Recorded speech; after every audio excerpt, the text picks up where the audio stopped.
So today has been a very stressful day for me. God is really testing my patience. If you're Ukrainian and, you think you have it bad because your country's being bombed and, you're not sure if you're going to make it through the night or not. If you think that's bad, all day today, I've had to deal with people having the wrong opinion online. But look, I'm not going to have a pity party for myself. I'm not going to let this stop me. I'll get through this. I've been through things almost as hard as this before. I can get through this. So if you somehow haven't heard, Vladdy Putin has decided to invade Ukraine, which is crazy because nobody thought that was going to happen, especially me. And we don't know if this is definitely going to lead to World War III or anything like that, but this is definitely pushing the ball in that direction. And all day I have heard nothing but the worst takes imaginable concerning this. Not even just online, too. Like, I was around a bunch of boomers today, and they were just talking about how China's going to get involved and send robot soldiers and stuff. So what I'm going to do is I'm going to, out of charity, out of love for my neighbor, give you the correct opinion to have on this whole Russian-Ukraine situation. All right? This is the only opinion you should have regarding this whole entire situation. I'm going to give it to you.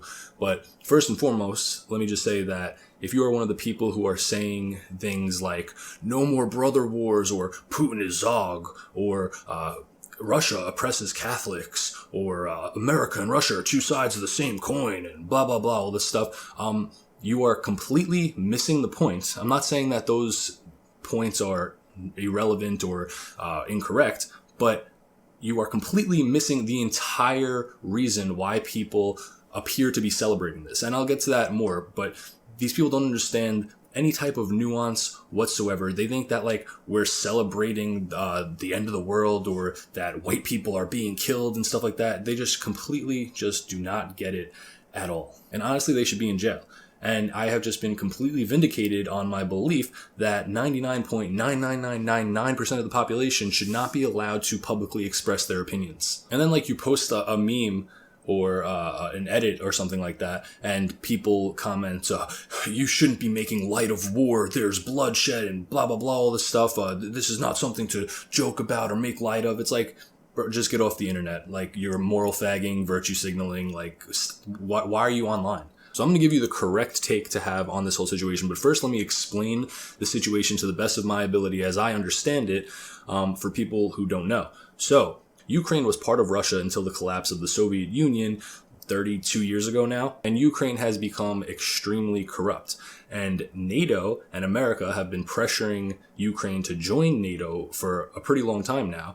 And of course, that would be a detriment to Russia because Ukraine is on the border of Russia and there's a flat plain to Moscow. And Moscow is where Russia gets all of its natural gases and oil reserves, and it doesn't have any natural defenses. So if they were going to put NATO forces in Ukraine, that would mean that Russia's adversaries like America would be able to have military bases on the border of Ukraine that could launch missiles into Russian territory that would hit Russia in less than 4 minutes. My friend Frederick from my Telegram chat said it's basically the equivalent of if Texas made an alliance with China and China was putting military bases in Texas and they could just launch missiles into America anytime that they want. It just wouldn't be allowed to happen. So that's basically what has happened with the whole Russia-Ukraine thing. I'm sure there's more intricate geopolitical jargon that people can go in depth to, but from what I understand, that's basically the premise. So Russia could not allow Ukraine to join NATO and allow NATO forces in Ukraine where it would be a giant geographical gap for Russia's defense system. So as far as I'm concerned, that's basically the relevant information. Now, first and foremost, let's get it out of the way that this shouldn't even have to be said. This is what I'm talking about. People just think that, you're celebrating people dying and all this stuff. No, nobody is saying that any war is good. Nobody is celebrating that people are dying.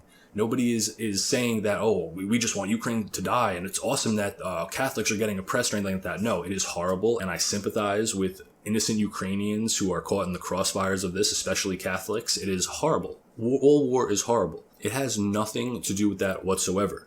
The reason that you see people celebrating or acting like this is cool, besides the typical ironic meme stuff or whatever, is because Russia is not the enemy of the American people. It might be the enemy of the American government, but the American government is the enemy of the American people. And we are not saying that Putin is good in a general sense. Everybody keeps saying, oh, Putin is Zog and a crypto communist and blah, blah, blah, all this stuff. It's like, well, first of all, Israel publicly condemned them. But second of all, it doesn't even matter. That's also not the point. We are not saying that Putin has never done anything wrong or that he hasn't done horrible things. I'm sure he has. He's Orthodox for one, so he's a schismatic. But besides all that, what we are saying is, one, that relatively speaking, compared to anybody else in our government at all, is a billion times better. There is nobody in American politics, maybe besides Trump arguably, but he kind of failed, but there's nobody in America that has the same galvanization power and leadership capabilities that Putin does. Not to mention that Putin has outlawed gay marriage, outlawed porn, made blasphemy laws, and has his government intrinsically connected to his church. They have a cultural foundation, and Putin clearly cares about his people. He's a strong, masculine, capable leader. And I would rather Putin, who is a separated brother in Christ, rule over me than this satanic cabal that we have ruling over us now. And all the bad stuff that people want to say about Russia and stuff like that, yes, there's horrible things in Russia. The abortion rate and the demographics is arguably worse than America. And there's other forms of degeneracy and stuff like that. Yes, 100% agree.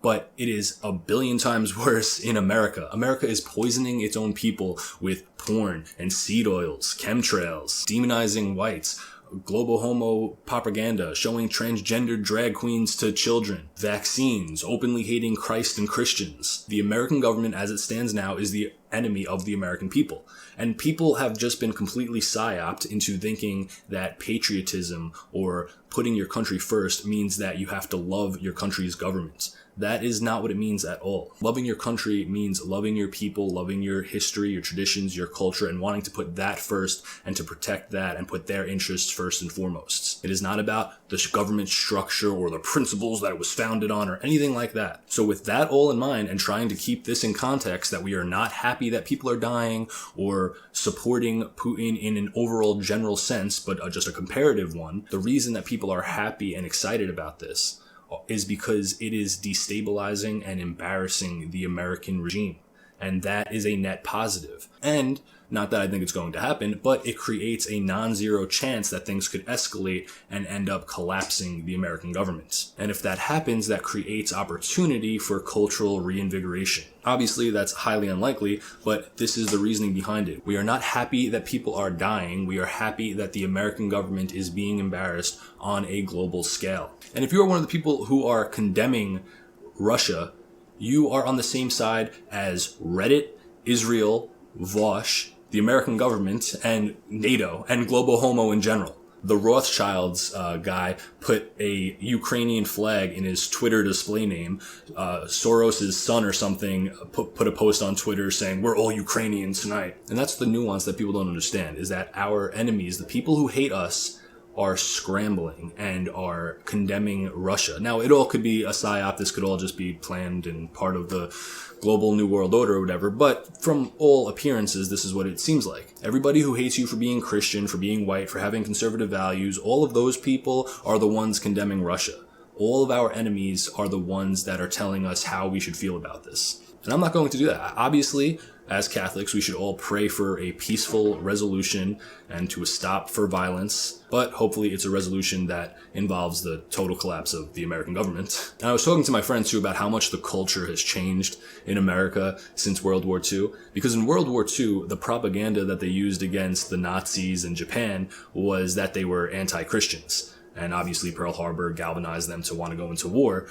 But now, what's the propaganda they use for any country that they want to go to war with now? It's that they're anti-gays or they're anti-women's rights and all this stuff. And it just shows how much American culture has degraded in the last 70 years. It went from, the Nazis are anti-Christian, and now it's, North Korea mistreats gays and doesn't let women drive. Meanwhile, it's all nonsense too, because they're perfectly fine allying with like Saudi Arabia, they don't care about dictatorships or violating human rights or any of that nonsense. It's all for show. And the bigger point too is that we should have nothing to do with Ukraine at all.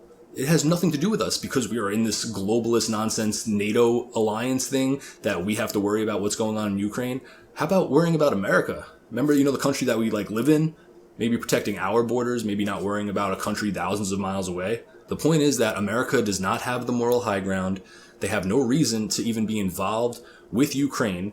They overplayed their hand, and now they are being embarrassed. And the government of America that is currently in power, anything bad happening to them is good for the American people. It is a net positive because it opens the door for opportunities and it shows the world how incompetent our leadership is. And leftists are hilarious too. They used to be like, oh, America needs to stop being the world police. We need to stop American imperialism, blah, blah, blah. And now it's like, no, we need to go and protect Ukraine and risk our soldiers' lives in order to defend America's geopolitical goals. And that's really all it is. We don't have any real adversaries or enemies that are an actual threat to us, except for Israel. But what they do is just anybody who is in the way of America's geopolitical goals is labeled as the epitome of evil. And those are the people that we need to go to war with. It is just complete show, complete nonsense. And honestly, nobody outside of the Twitter sphere, no real people. I talked to a bunch of boomers today, and nobody wants war. Nobody cares about Ukraine from an American perspective. Obviously, nobody wants suffering, and war is horrible in general, but nobody cares about Ukraine. Nobody knows anything about Ukraine in America. Nobody's like, yeah, let's do this. Let's go to war and fight Russia for Ukraine. Everybody knows that going to war with a nuclear power is not good for anybody. So what they're going to need to do, in my opinion, is what they had to do for World War II and what they had to do for the Middle Eastern wars and going to Iraq, is they need a false flag attack that they can blame on whoever they want to go to war with and use that to galvanize the people into supporting troops on the ground. So I wouldn't be surprised if they bomb a city in America and then blame it on Russia, or if they do some type of crazy cyber attack where they freeze everybody's bank accounts or something like that, or everybody's data gets leaked or something like that, and they blame it on Russia and infiltration and stuff. They've been prepping for this war to make Russia the boogeyman for the last 20 years. Just think about over the last 5 years with the whole Trump administration, how, oh, he's a Russian puppet included with Russia to steal the election. So they already implanted it in the people's minds that Russia has the capabilities to hack our elections and undermine our democracy. So basically, in conclusion, yes, war is terrible. Yes, my heart goes out to Ukraine and everybody that is suffering and caught in the crossfire, and it is a horrible situation. And like I said, we should pray for a peaceful resolution. That being said, America does not have the moral high ground. Russia is not the enemy of the American people. Putin, regardless of his faults, is infinitely better than anybody who is currently occupying our government, and anything bad that happens to the American government to embarrass or destabilize it is a net positive. So yeah, that's basically it. Thanks for watching. I'm probably going to have a video about AFPAC because I'm leaving in 6 hours to go to Florida. And then after that, I will not be making videos or posting on social media for 40 days for all of Lent. So yeah, I'm pretty excited about that because I can't deal with any more wrong opinions. I really need that 40 days to have a soft reset and not be around people who think differently than me, because it's horrible. It shouldn't be allowed.